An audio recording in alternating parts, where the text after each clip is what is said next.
제게는 잊혀지지 않는 크리스마스가 있습니다. 그에는 유달리 눈이 많이 왔던 때였습니다. 밤에 얼마나 눈이 많이 왔는지 새벽 예배를 나가고자 사택문을 열었을 때 문이 열리지 않을 정도로 눈이 1m 이상 그렇게 왔던 해였습니다. 두세 시간마다 버스가 왔는데 그 버스마저도 끊겨버리는 산골에서의 그러한 시간들, 20-30m 정도 가면 옆집을 갈 수 있었는데 너무 눈이 많이 와서 눈 터널을 뚫어야만 갈 수 있었던 1996년의 그런 겨울이었습니다.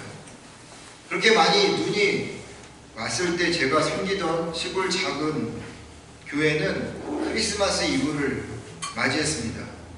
동네 어른들을 초청해서 성탄절 발표회를 하고요. 다 돌아가신 후에 교회에 남은 몇 안 되는 주일학교 아이들과 중고등부 학생들과 함께 새벽송을 돌기 시작했습니다. 차가 다니는 큰 길은 제설 작업이 다 끝났지만 마을은 잘 치워지지 않아서 마을에 쌓인 눈을 뚫고 나가는 것이 참 쉽지는 않았습니다. 그런데 더욱이 그 마을로부터 멀리 떨어져 외롭게 사는 그런 집들은 눈이 치워지지 않아서 새벽송 돌기가 너무너무 힘든 그런 상황이었습니다. 이곳저곳을 돌다가 가끔 전도차 들렸던 할아버지 할머니 댁을 제가 가게 되었습니다. 두 분이 사시는 곳은 마을로부터 한 2km 떨어진 곳이었고 그 대로변으로부터 산까지 한 500m 정도 올라가야지만 있는 그런 외진 곳이었습니다. 아이들은 신나게 캐롤을 부르면서 그곳을 올라갔지만 새벽 3시쯤 넘어가는 그 시간에 저는 추운 그런 몸을 이끌고 그 산 위로 올라가는 것이 정말 쉽지는 않았습니다. 가고 싶지 않았습니다. 산에서 강원도 불어오는 그런 살을 내는 추운 바람도 눈을 치우고 올라가는 그런 일도 너무 힘들어서 가고 싶지 않았습니다. 하지만 가야만 했는데 왜냐하면 할아버지 할머니가 저희들을 기다리고 있었기 때문입니다. 두 분은 교회를 다니지 않는 분이셨습니다. 그런데 그분들은 매년 12월 24일만 되면 과자를 준비해서 교회 아이들이 오는 그런 그 시간을 그분들은 기다렸습니다. 그래서 저희들은 그분들이 우리를 기다리고 있다는 것을 알고 있었기 때문에 힘들고 어렵게 눈을 치우며 올라갔습니다. 역시나 할머니와 할아버지는 저희들을 기다리고 계셨습니다. 흰눈이 숲기 쌓인 문 앞에서 새벽송을 하고 다 끝나자 두 분이 저희들을 방으로 불러드렸습니다. 처음으로 들어갔습니다. 처음에 들어간 그 방은 흙으로 벽을 만든 곳이었습니다.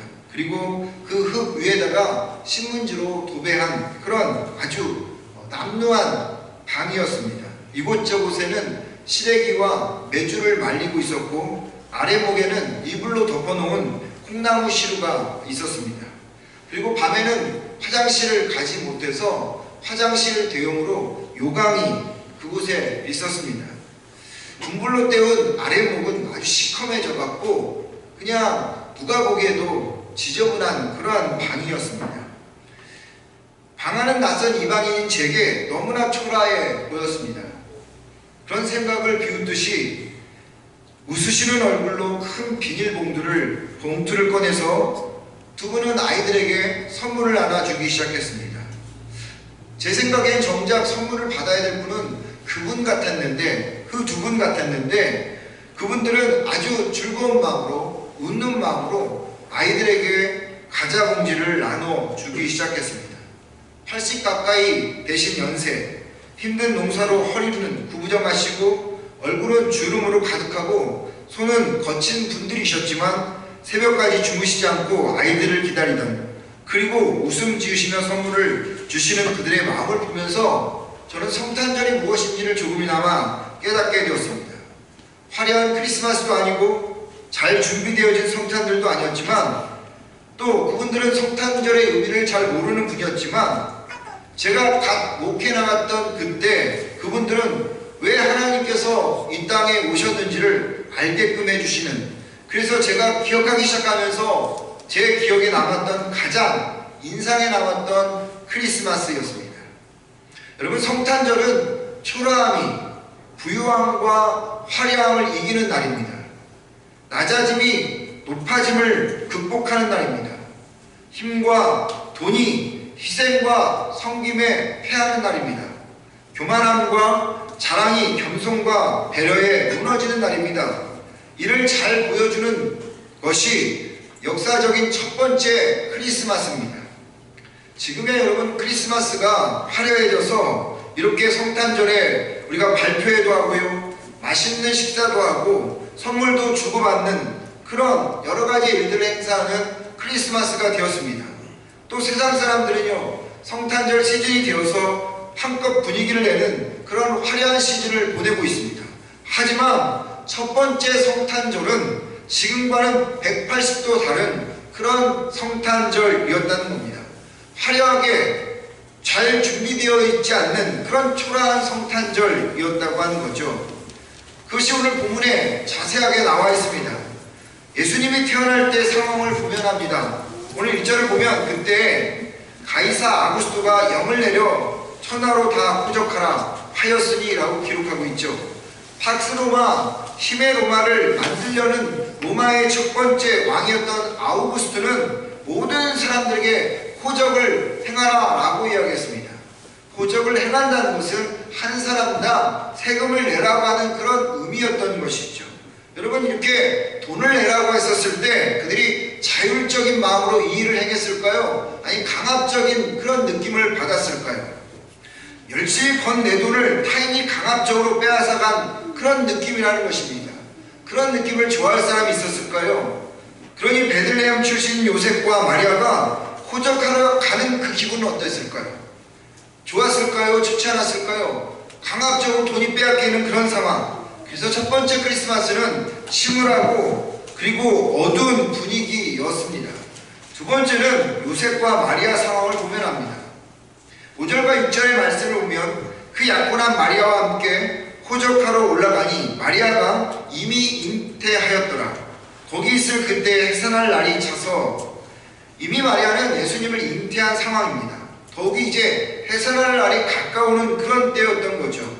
그런데 여러분, 이 해산할 날이 가까우는 때 마리아와 요셉은 베들레헴으로 가야만 했습니다.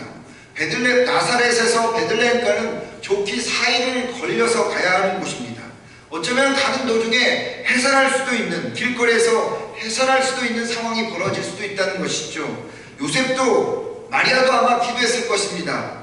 길에서 아이는 낳지 않게 해달라고, 가는 도중에 아이가 나오지 않게 해달라고 기도했었을지도 모릅니다. 길에서만 낳지 않게 해달라는 그 부모의 마음의 속이 어떻을까요? 아기가 태어나는 것이 축제여야 하는데 요셉과 마리아의 마음은 너무나도 무거웠다고 하는 것입니다. 세 번째, 베들레헴의 상황을 보면 합니다. 7절의 말씀을 보면 첫 아들을 낳아 강구를 싸서 구유에 누였으니 이는 여관에 있을 곳이 없음이더라.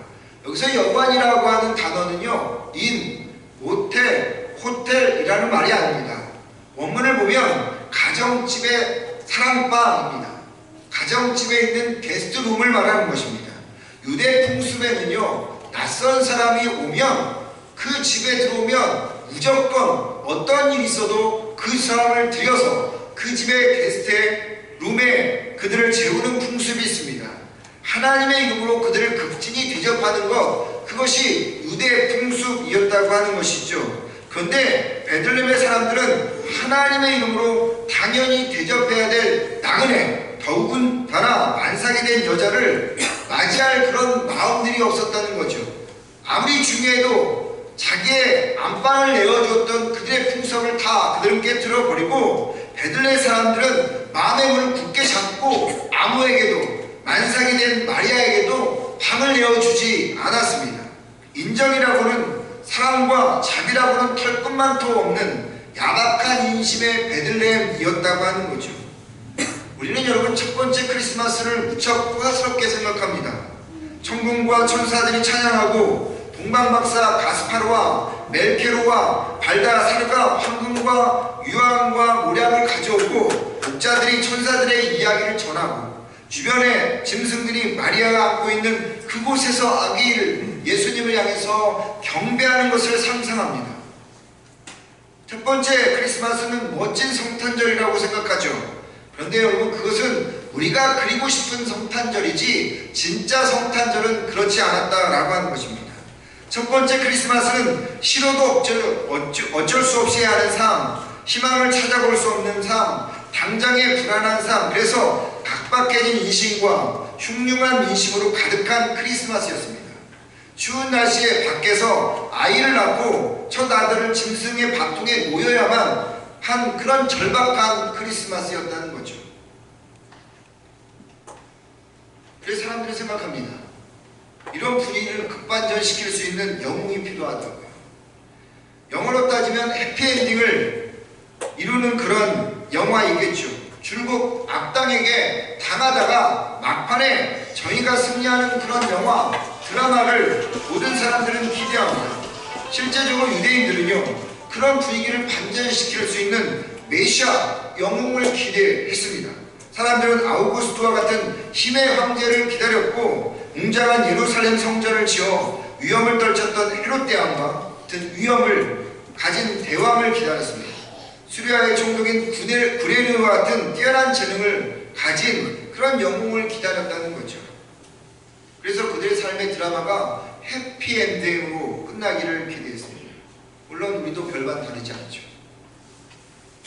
하지만 여러분, 그런 메시아는 고사하고 오히려 그 시대보다 더 침울한, 더 못한 분위기를 가지고 예수님이 탄생했습니다. 12절의 말씀을 보십시오. 너희가 가서 강보에 쌓여 구유에 뒤어 있는 아기를 보리니. 그들이 그렇게 기다렸던 영웅이 탄생했습니다. 그들의 인생을 화려하게 끝맺게 해줄 해피엔딩의 그런 메시아가 왔습니다. 그런데 어디서 태어났다고요? 짐승들의 밥그릇에서 태어났습니다. 아직까지 보고된 바 없기에 짐승의 밥그릇에서 태어난 아기는 예수님이 유일합니다. 아무도 여러분 자녀를 짐승의 밥그릇에 태어나게 하지는 않는다는 거죠. 메시아라면 모든 악당을 물리치는 영웅으로 오셔야 하지 않겠습니까? 화려함과 넉넉함과 능력과 유머와 물질과 천재적인 재능으로 오셔야 되지 않겠습니까? 오셔서 치열하고 무거운 분위기를 급반전시켜야 되지 않겠습니까? 하지만 예수님의 탄생은 무척 우울해 보입니다. 상상하고 싶지 않습니다. 근데 여러분, 여기에 크리스마스의 첫 번째 정신이 있습니다. 하나님이 계획하신 첫 번째 크리스마스는 초라함과 낮아짐과 희생과 섬김과 겸손과 배려였다는 것입니다. 모두의 영혼을 살리는 생명의 밥이 되려고 짐승의 밥통에 오셨다고 하는 것이죠. 죄로 인해서 불안하고 무서워하는 저와 우리 모두의 영혼을 위해서 하나님이 인간의 몸을 입고 이 땅에 오신 것입니다. 이 첫 번째 크리스마스의 정신을 알아본 사람들이 누구였을까요? 목자였습니다. 모두가 잠자는 시간에 들판에서 양을 치던 목자에게 천군과 천사들이 찾아와서 예수님의 탄생을 알렸습니다. 그리고 그들은 순종하여 예수님을 찾아갔습니다. 밤이 깊어서 졸음이 와서 비몽사몽간에 본 환상일 수 있어서 무시할 수 있었지만 그들은 순종하여서 메시아에게 갔습니다. 여러분, 안다고 메시아를 찾는 건 아닙니다. 듣는다고 다 메시아를 찾아가는 것은 아닙니다. 마태복음 2장 4절과 5절을 보면요, 왕이 모든 대제사장과 백성의 서기관들을 모아 그리스도가 어디에서 나겠느냐 물으니 이르되 유대 베들레헴이 오니 이는 선지자로 이렇게 기록된 바 또 유대 땅 베들레헴아 너는 유대 고을 중에 가장 작지 아니하도다. 내게서 한 다스린 자가 나와서 내 백성 이스라엘 목자가 되리라 하였음이니이다 라고 기록하고 있습니다. 동방박사가 헤롯에게 갔습니다. 이곳에서 메시아가 탄생했다고 하는데 어디서 탄생했습니까? 헤롯이 불렀습니다. 아주 말씀을 잘하는, 아주 말씀을 꿰뚫었던 대제사장과 그리고 서기관을 불렀습니다. 그들은 정확하게 미가서 5장 2절을 대면서 베들레헴에서 유대 왕이 탄생합니다라고 말했습니다. 그런데 그들이 예수님께 갔습니까? 가지 않았습니다. 동방 박사가 재차 확인해 주었음에도 불구하고 그들은 예수님에게 가지 않았습니다. 대제사장 가지 않았습니다. 서기관들 알고 있었음에도 안 갔습니다. 화려하다고 지식 있다고 주님을 알고 주님의 길을 가는 것이 아닙니다. 천사들의 이야기를 듣고 그 사실을 무시하지 않고 순종하여 예수님께 간 목자들, 순종하여 나가는 사람만이 첫 번째 크리스마스의 정신을, 그 의미를 깨달을 수 있다고 하는 것입니다. 그런 목자가 어떤 목자입니까? 그들은 절박했습니다. 그들은 소외된 사람이었고 가난하고 아프고 병든 사람들이었습니다. 목자들은 못 배웠기 때문에 그들은 어떻게 메시아에게 경배할지도 몰랐습니다. 또 가난해서 동방박사들처럼 선물도 멋진 선물도 드리지 못했던 사람이었습니다. 그런데 그들은 메시아를 알아보았습니다. 절박하지만, 소외되었지만, 가난하지만, 아프고 병들었지만 천사들의 유앙겔리온 기쁜 소식을 그들은 순종하면서 전한 사람입니다. 왜 아우구스투, 구레뇨 총독, 헤롯 대왕을 통해서 유앙겔리온 복음의 소식을 전하지 않았을까요? 힘과 권력을 진 그들을 통해서 예수님의 오심을 세상에 알면 얼마나 멋집니까? 근데 왜 목자입니까? 왜냐하면 세상의 사람들은 아우구스투와 구레뇨와 헤롯 대왕 같은 영웅을 기다리는 사람들에게 절박함이 없기 때문입니다. 세상 논리를 목숨처럼 붙잡고 사는 사람들에게는 천군과 천사가 아무리 빗다갑게 말하여도 그들은 순종하지 않기 때문입니다. 그래서 여러분, 메시아로 오신 예수님과 이 목자가 오버랩되는 것입니다. 사람들은 십자가의 예수님보다는 천군과 천사 찬송 가운데 나타난 예수님을 더 좋아합니다. 하늘로 올라간 영광의 예수님만은 생각합니다. 근데 첫 번째 크리스마스는 그렇게 화려하지 않았습니다. 풍요롭지도 않았습니다. 여러분이 자세하게 주의 깊게 이 말씀을 읽어보면 unhappy birthday입니다. 근데 그것이 하나님의 계획하신 첫 번째 크리스마스입니다. 가난함과 낮아짐과 겸손과 희생과 초라함으로 화려했던 그 세상을 이기게 하신 하나님의 뜻이라는 것이죠. 1996년 유난히 눈이 많이 왔던 그해 강원도 산골에서 저는 절박하고 소외되어지고 가난하고 아프고 병든 자들을 위해서 낙고천한 인간의 몸으로 오신 예수님을 그곳에서 경험했습니다.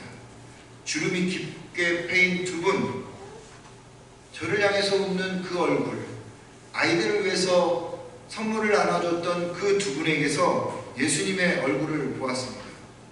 여러분, 첫 번째 크리스마스는 우리에게 오늘 세상이 보여주는 그런 논리를 이야기하지 않고 있습니다. 바라는 것은 여러분과 제가 다시 한번 첫 번째 크리스마스의 정신을 마음속에 새겨서 이 땅에서 하나님이 원하는 그의 삶을 살아가는 그런 모든 여러분과 제가 되기를 주의 이름으로 축원을 드립니다.